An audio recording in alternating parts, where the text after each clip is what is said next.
Boa tarde.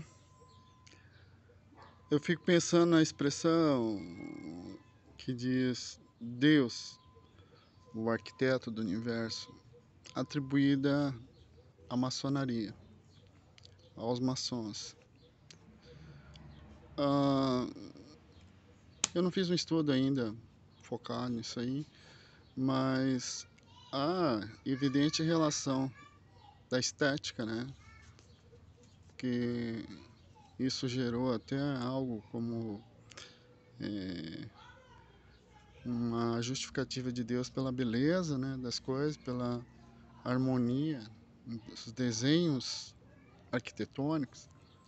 Lembrando que a literatura impressa, ela veio a partir, se não me engano, do século XV ou XVI a, a substituir em status a arquitetura. Até então, a beleza, né, e a escrita pela arte era da arquitetura, né? É lógico que depois adiante vem uma discussão em relação à engenharia, que é a sustentação, né, de muitas coisas, né, aí relacionadas à arquitetura. Até hoje, pontes, por exemplo, quando eu era sargento na Polícia Rodoviária Estadual, eu lembro que quando a gente ia marcar os quadradinhos lá, que tipo de estrutura é que estava envolvida em um acidente, aí você colocava obra de arte, eram as pontes. Então, Deus, como arquiteto do universo, né, considerando que, embora haja contradições aí, gente como John Locke, poderoso filósofo empirista, John Locke, que foi indicado para Oxford pelo Adam Smith para compor cadeira, ele é um dos caras, dos maiores caras do pensamento, né? Nunca será excluído entre os principais filósofos, principais, né?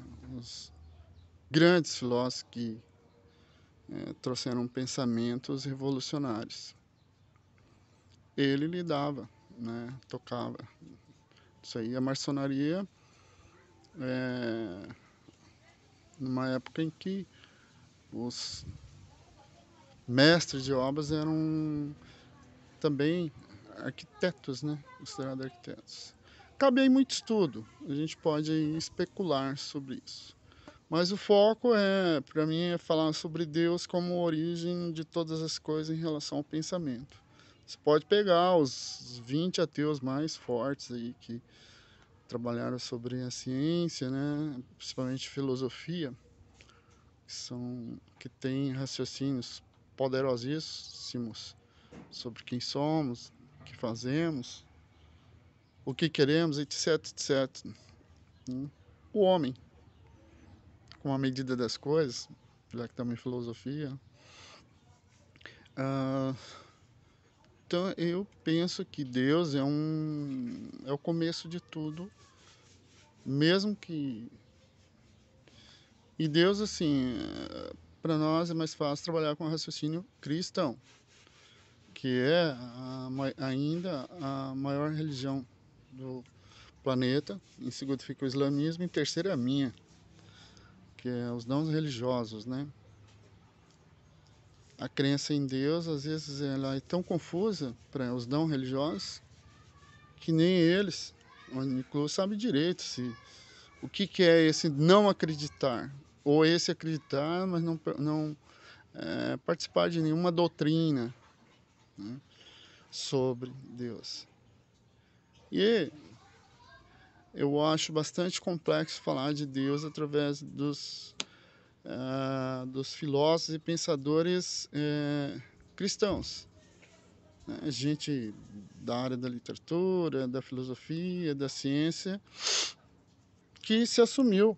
Não, eu sou cristão, eu sou muçulmano, eu acredito em Deus, e mesmo sendo um cientista, né? Se não me engano, Eliot, T.S. Eliot, Lewis, do Nárnia, né? É evidente Santo Agostinho, né?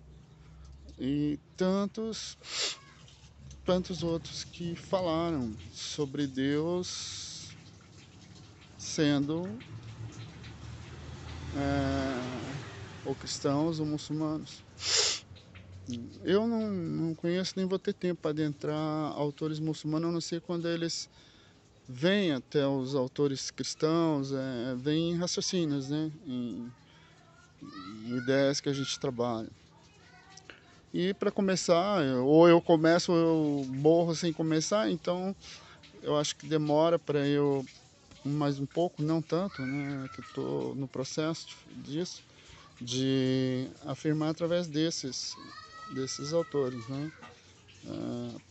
Santo Agostinho e outros, né? Todos que eu considerar assim, para o meu trabalho, o trabalho que eu estou fazendo e expondo. Importantes, né? Acessíveis os pontos.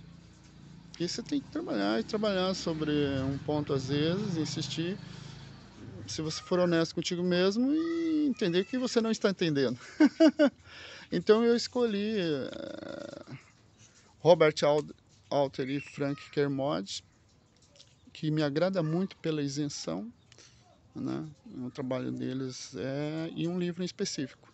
Tem mais de um, né? Mas em específico eu vou trabalhar com Guia Literário da Bíblia, que condensa o trabalho de vários escritores aí, né? E que abordam a Bíblia desde o princípio, desde Gênesis, né? Até o último livro. Aqui no Guia Literário, vou até conferir aqui para não errar, né? O último livro depois ele fala genericamente, mas é o Apocalipse.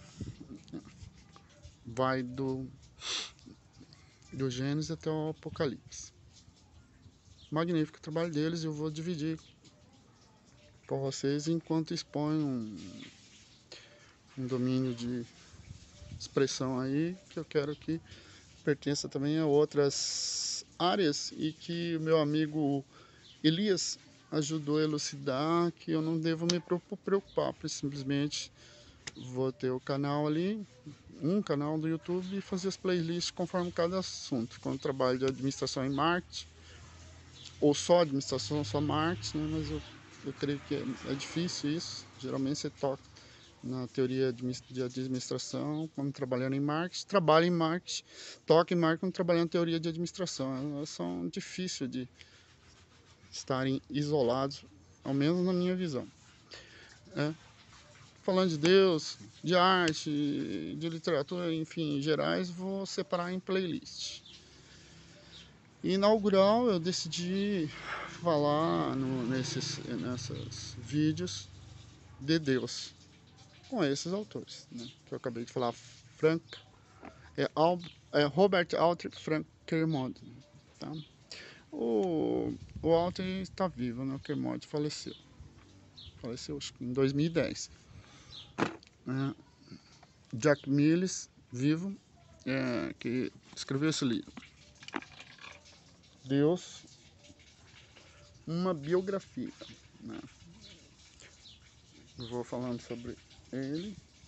E Harold Bloom escreveu Jesus e Javé, também já. E ele toca muito na sabedoria judaica, né?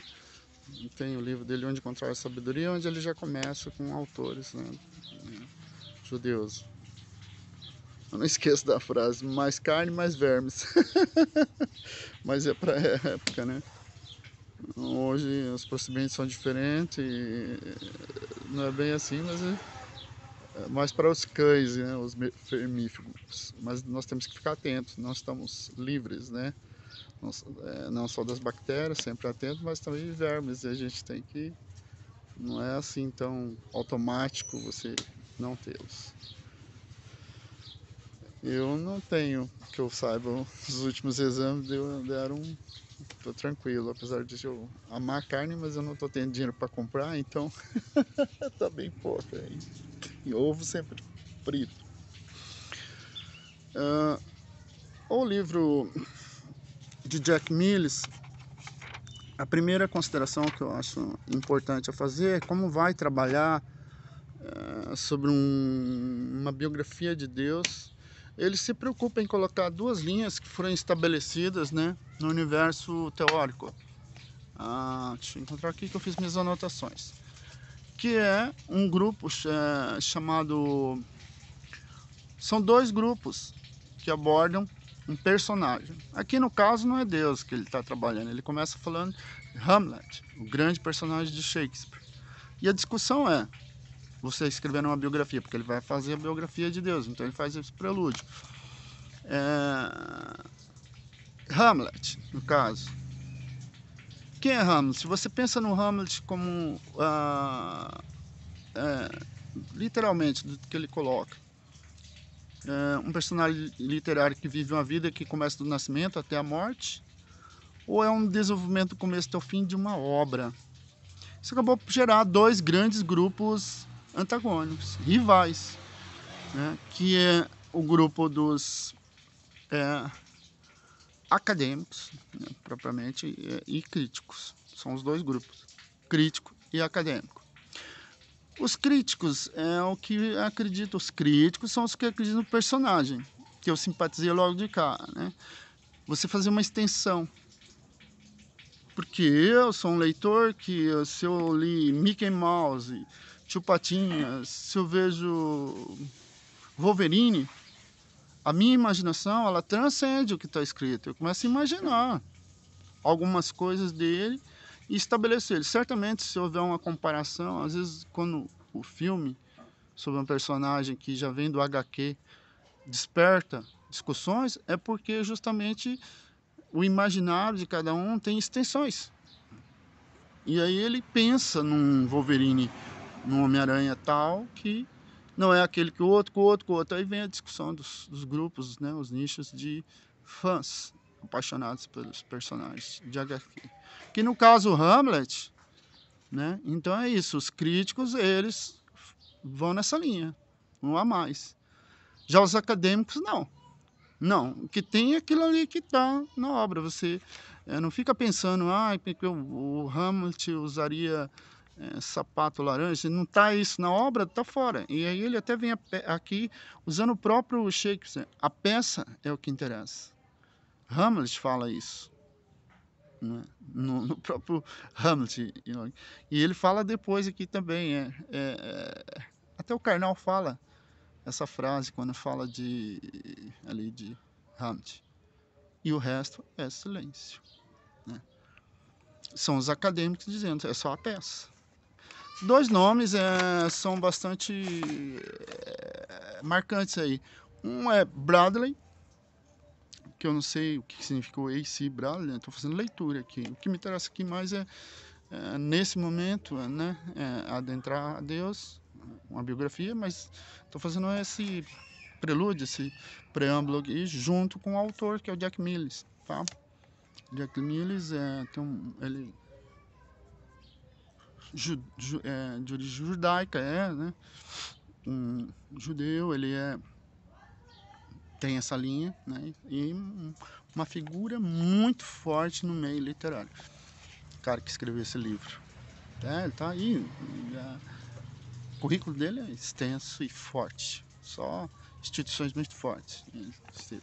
Ele coloca que o Bradley, né, ele publicou uma obra em 1904, que ainda é influente, Shakespeare Tragedy, tá? Que ele fala sobre isso, né, que você foca o personagem, né, assim, e como seria ele por todo. Já vem um Alice Knights em 1933 e vira o jogo. Porque ele escreve um artigo irônico, que é quantos filhos tinha Lady Macbeth? E caçoa, né, de Bradley, dizendo que é ingênua a postura dele. Não tem como você acha chifre na cabeça de cavalo através do personagem. O personagem é o personagem, é o que está ali. Mas o Hamlet jogava truco. Onde que está escrito? Não tem. Então não jogava, isso aí é da sua imaginação e não procede tratar disso na crítica literária. Ele dá até uma, assim, dá uma, vamos dizer, uma canja. Ele fala, ó, vou ler aqui a literária, né? Knight achava que a abordagem de Bradley talvez pudesse ser apropriada para biografias, mas era sem dúvida inadequada para a crítica literária. Então, esse preâmbulo aí, a gente vai falar mais, senão fica extenso aqui, né, o vídeo, sobre isso, mas é relacionado à ousadia, né, do Miles em escrever a biografia de Deus. O nome do livro é esse mesmo, Deus, uma biografia. Eu vou colocar a foto, é da Poderosa Companhia das Letras. Ainda não sei se é a editora mais forte do Brasil, mas já foi, né, um tempo que eu li. E o mundo literário está o mundo editorial está de cabeça para baixo, com o universo online, né? Não sei como é que tá agora, mas é esse caminho. Então hoje o que eu quero dividir é esse raciocínio, né? Que tem uma visão crítica, que é considerando o personagem e a força dele. E eu gosto de, infelizmente por um lado, felizmente do outro, não sei, eu me coloco com eles que foram vencidos em termos de teoria literária, porque ficou muito forte, muito evidente que o que você discute na crítica literária é aquilo que está na obra, sendo que o próprio Shakespeare fala, né? A peça é o que importa. E o resto é silêncio. Por hora só, que vai ficando extenso aqui, mas a gente vai prosseguir nessa linha aí, né?